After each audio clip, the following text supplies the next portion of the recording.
Good morning, my dear students. I hope all of you are very good. My dear students, today we will continue our chapter 8, that is using tools in Flash. In this chapter, we will continue with toolbox with some new tools. The tools which we study in today's class are brush tool, ink bottle tool, paint bucket tool, and free transform tool, along with worksheet 1, 2, 3 and 4. So let's start. So my dear students, today we will continue this chapter with toolbox, with a new tool of toolbox, that is free transform tool. By this tool we can scale, rotate and skew our shapes. Means हम किसी भी shape को rotate कर सकते हैं, उसे scale कर सकते हैं, उसे स्क्यू कर सकते हैं, यानी उसे टेढ़ा कर सकते हैं, उसे हम रोटेट भी कर सकते हैं. ठीक है, किसके थ्रू? फ्री ट्रांसफॉर्म टूल के थ्रू. अब how to use the transform tool. First we select a shape. हम किसी भी शेप को सिलेक्ट करेंगे. Second the select the free transform tool. अब हम शेप को सिलेक्ट करने के बाद फ्री ट्रांसफॉर्म टूल के जो बटन है उससे सेलेक्ट करेंगे. Then the bounding box with handles appear around the shape.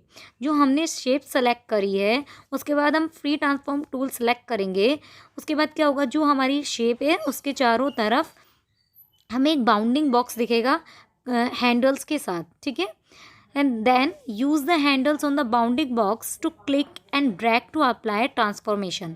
Transformation मतलब कि उसे हमें रोटेट करने के लिए, स्क्यू करने के लिए हम उन हैंडल्स का यूज़ करेंगे. ठीक है, तो सबसे पहले हम बॉक्स पे क्लिक करेंगे, देन जो हैंडल्स है वो एक्टिव हो जाएंगे और उसके बाद हम उन हैंडल्स को शेप को स्क्यू, रोटेट और स्केल करने के लिए यूज़ करेंगे. The shape will be resize. ठीक है, हम जैसे ही हम इसको यूज़ करेंगे तो शेप का जो हमारी शेप है उसका जो साइज है वो चेंज हो जाएगा, या तो इंक्रीज़ हो जाएगा या डिक्रीज़ हो जाएगा, या फिर ऐसा भी हो सकता है कि शेप का साइज चेंज नहीं होकर उसको हम रोटेट कर दें या स्क्यू कर दें. ठीक है, तो फ्री ट्रांसफॉर्म टूल के थ्रू हम क्या कर सकते हैं, शेप को स्केल कर सकते हैं, रोटेट कर सकते हैं एंड स्क्यू कर सकते हैं. Okay dear students, so now we come to the next tool of toolbox, that is brush tool. By using the brush tool we can draw as we want to draw with brush strokes. Okay, and we can choose brush size and brush shape according to our desire. Okay, we can change brush size, increase or decrease the brush size. Okay, so how we use the brush tool? First we go to the brush tool, select the brush tool, then we come to the brush shape, choose according to our requirement, then we go to the brush size.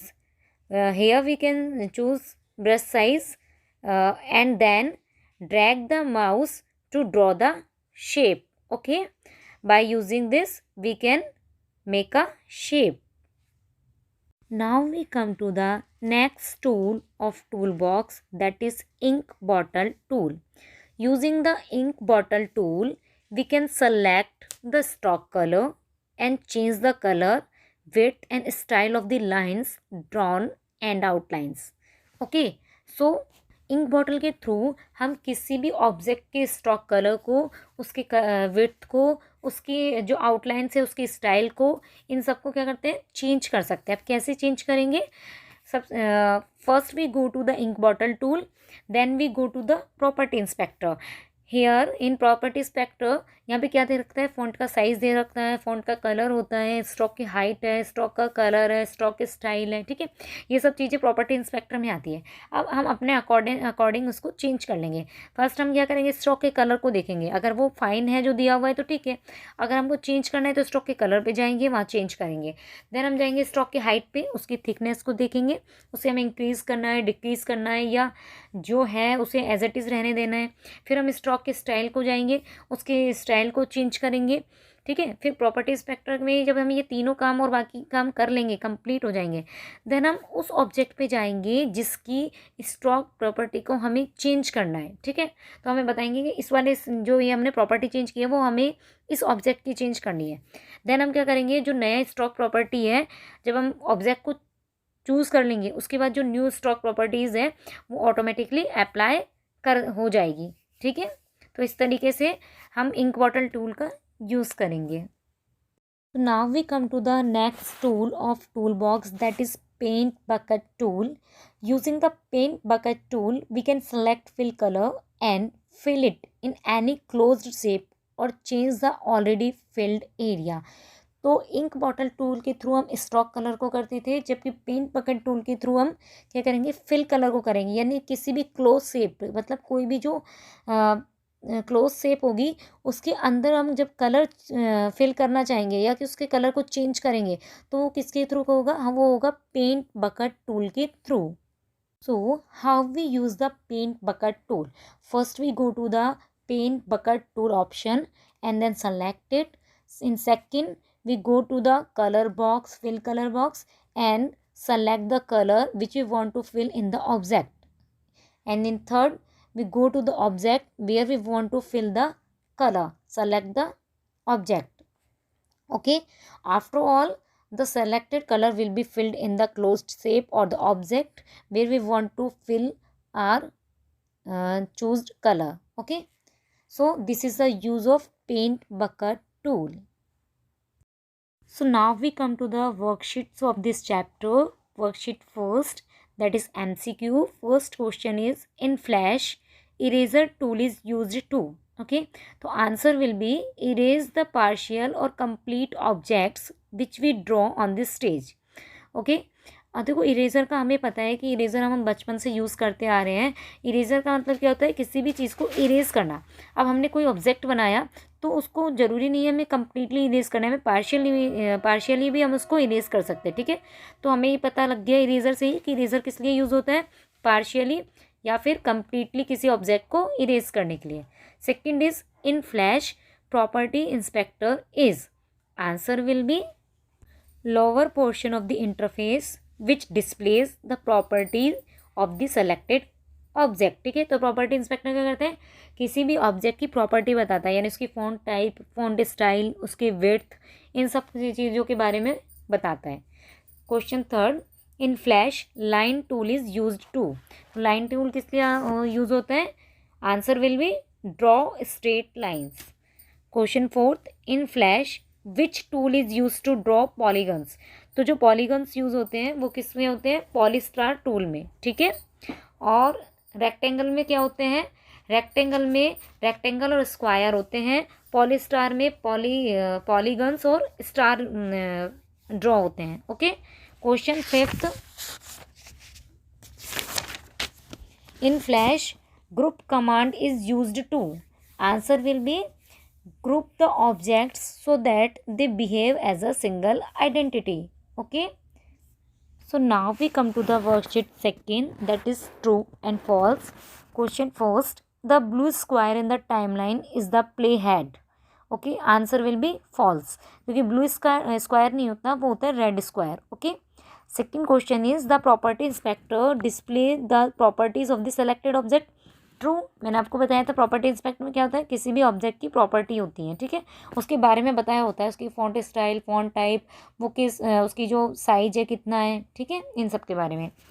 Question third, the rectangle tool lets you select the object on the stage, false. Question fourth, using the rectangle tool you can draw stars, false, क्योंकि rectangle tool के through हम rectangle and squares draw करते हैं। ठीक है, star और polygons होते हैं वो पॉलीस्टार टूल के थ्रू होते हैं। Question fifth, the free transform tool lets you scale, rotate and skew your shapes, true. Question six, using the paint bucket tool you can select the stroke colour and change the colour, width and style of lines drawn and outlines, answer will be false, क्योंकि वो paint bucket tool नहीं, वो है ink bottle tool. Okay, so now we come to the third worksheet, filling the blanks. First, the dash is your workspace, answer will be stage. Second, the dash consists of division of frames arranged on a number grid. Answer will be timeline. Question third, a dash is a single step of animation or a picture on the flash timeline. Answer will be frame. Question fourth, the dash tool lets you select the object on the stage. Answer will be selection tool. ये हमारे tool box का first tool था. Question fifth, using the dash tool you can draw straight lines. ये हमने MCQ में पढ़ा था. Answer will be line tool. Question six, the term dash refer to the outline of the object. Outline जब हम करेंगे तो वो होगा स्ट्रोक कलर, और किसी भी ऑब्जेक्ट के अंदर फिल करेंगे तो होगा fill colour. Seventh, we can dash objects so that they behave like a single unit. Answer will be group. Fourth worksheet, match the following. First, Flash, the software used to develop interactive graphics and animations. Second, Playhead, the red square in the timeline. ठीक है, true false में आपको blue square दिया हुआ था, वहाँ हमने false किया था क्योंकि प्लेहेड का जो कलर होता है वो होता है red square. Question third, stroke colour, the colour of the lines and the outline of the shapes you draw. ठीक है, तो स्ट्रोक कलर क्या था, किसी भी ऑब्जेक्ट की आउटलाइंस जो होती हैं वो स्ट्रोक कलर होती है, एंड जो इन किसी भी स्ट्रोक के अंदर का जो कलर होता है वो होता है fill colour. Fourth, line tool, a tool use to draw straight line. Fifth is oval tool, a tool used to draw circles and ovals. So that's for today. Thank you, class.